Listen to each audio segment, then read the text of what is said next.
ഞാൻ ഡോക്ടർ ദിവ്യ, ഗൈനക്കോളജിസ്റ്റ്. ഇന്ന് gynaecology relate ചെയ്ത ടോപ്പിക്കൊന്നും അല്ല കേട്ടോ. നമ്മുടെ ജീവിതത്തിൽ എങ്ങനെ നമുക്ക് കുറച്ച് മാറ്റങ്ങൾ കൊണ്ടുവരാം എന്നതിനെക്കുറിച്ചാണ് ഇന്ന് സംസാരിക്കുന്നത്. അപ്പോൾ നമ്മുടെ ജീവിതത്തിൽ ഈ മാറ്റങ്ങൾ കൊണ്ടുവരാൻ നമ്മളൊരു വർഷത്തിൻ്റെ തുടക്കമോ അല്ലെങ്കിൽ ഒരു മാസത്തിൻ്റെ തുടക്കമോ അതുവരെ ഒന്നും വെയിറ്റ് ചെയ്യേണ്ട ആവശ്യമൊന്നുമില്ല. ആ മാറ്റങ്ങൾ നമ്മുടെ ജീവിതത്തിൽ കൊണ്ടുവരണം എന്നുള്ള ഒരു മാനസികാവസ്ഥയാണ് നമുക്ക് വേണ്ടത്.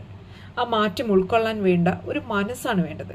ഇന്ന് തന്നെ ഞാൻ എൻ്റെ ജീവിതത്തിൽ ഈ മാറ്റങ്ങൾ കൊണ്ടുവരും എന്നൊരു മാനസികാവസ്ഥയിൽ നമ്മൾ എത്തണം. എന്താണ് പോസിറ്റീവ് തിങ്കിങ്? പ്രശ്നങ്ങളില്ലാത്ത ഒരു ജീവിതം ആണോ പോസിറ്റീവ് ലൈഫ് എന്ന് പറയുന്നത്? പ്രശ്നങ്ങളില്ലാത്ത ജീവിതം ആർക്കെങ്കിലും ഉണ്ടോ? ആർക്കും ഇല്ല.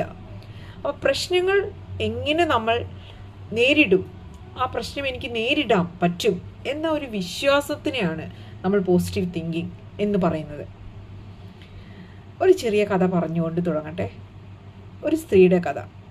ജീവിതത്തിൻ്റെ ഒരു വേളയിൽ അവൾക്ക് തോന്നുകയാണ് അവളുടെ ജോലി, കുടുംബം, കുട്ടികളുടെ പഠനം, ജോലി സ്ഥലത്തെ സ്ട്രെസ്സ് എല്ലാം കൂടെ ഒരുമിച്ച് മുന്നോട്ട് കൊണ്ടുപോകാൻ വളരെ ബുദ്ധിമുട്ടായിട്ട് അവൾക്ക് തോന്നുകയാണ്. ഒന്നും വിചാരിച്ച പോലെ നടക്കുന്നില്ല, ഒന്നും അവളുടെ കൺട്രോളിൽ കിട്ടുന്നില്ല എന്നൊക്കെ ഉള്ളൊരു ഫീലിങ്സ് അവൾക്ക് വരികയാണ്. ഒരു ബ്രോക്കൺ സ്റ്റേജ് പോലെ അവൾ ആവുകയാണ്. അപ്പോൾ അവളുടെ ഈ സ്ട്രെസ്സൊക്കെ അവൾ പുറത്തോട്ട് കാണിക്കുന്നത് എങ്ങനെയാണെന്ന് വെച്ചാൽ മറ്റുള്ളവരോട് ദേഷ്യപ്പെട്ടും അവഗണിച്ചും ഒക്കെയാണ് അവളുടെ ആ ഒരു സ്ട്രെസ്സ് പുറത്തോട്ട് കാണിക്കുന്നത്. ഇത് അവൾക്കും അവളുടെ ചുറ്റുമുള്ളവർക്കൊക്കെ ബുദ്ധിമുട്ടുണ്ടാക്കുന്നുണ്ട്. അപ്പോൾ ഇങ്ങനെ പോകുന്നൊരവസ്ഥയിൽ അവളുടെ ജീവിതത്തിൽ ഒരു ടേണിംഗ് പോയിന്റ് എന്ന നിലയിൽ അവൾക്ക് ഒരു വിദഗ്ധ ഉപദേശം കിട്ടുകയാണ്.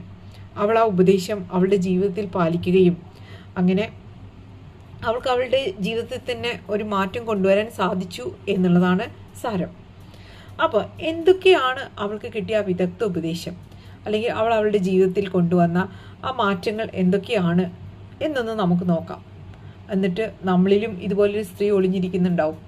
അപ്പം നമുക്കും നമ്മുടെ ജീവിതത്തിൽ എന്തൊക്കെ മാറ്റങ്ങൾ ഇങ്ങനെ കൊണ്ടുവരാം, നമ്മുടെ ജീവിതവും കുറച്ചൊരു സ്ട്രെസ് ഫ്രീ ആയി കൊണ്ടുപോകാൻ എന്തൊക്കെ കാര്യങ്ങൾ നമുക്ക് ചെയ്യാം എന്നുള്ളത് ജസ്റ്റ് ഒന്ന് നോക്കാം. അപ്പം ഞാൻ പറയാൻ പോകുന്ന 3 കാര്യങ്ങൾ എന്ന് പറഞ്ഞാൽ അതിൽ ഫസ്റ്റ് പോയിന്റ് എന്ന് പറഞ്ഞാൽ നിയന്ത്രിക്കാൻ പറ്റുന്ന കാര്യങ്ങളിൽ ശ്രദ്ധിക്കുക. അതായത് നമ്മളിൽ പലരും നമുക്ക് നിയന്ത്രിക്കാൻ പറ്റാത്ത ഒരുപാട് കാര്യങ്ങളുണ്ട്. അതിനെ ആലോചിച്ചാണ് സ്ട്രെസ്സും ആകുലപ്പെട്ടുകൊണ്ടിരിക്കുന്നത്. അതായത് ഇപ്പോൾ മറ്റുള്ളവർ നമ്മളെക്കുറിച്ച് എന്ത് പറയും, അല്ലെങ്കിൽ മറ്റുള്ളവർ നമ്മളെക്കുറിച്ച് എന്ത് ചിന്തിക്കും, ഇതൊന്നും നമുക്ക് മാറ്റാൻ പറ്റുന്ന കാര്യങ്ങളല്ല. പക്ഷെ നമുക്ക് മാറ്റാൻ പറ്റുന്ന നമ്മുടെ നിയന്ത്രണത്തിലുള്ള കാര്യങ്ങളുണ്ട്.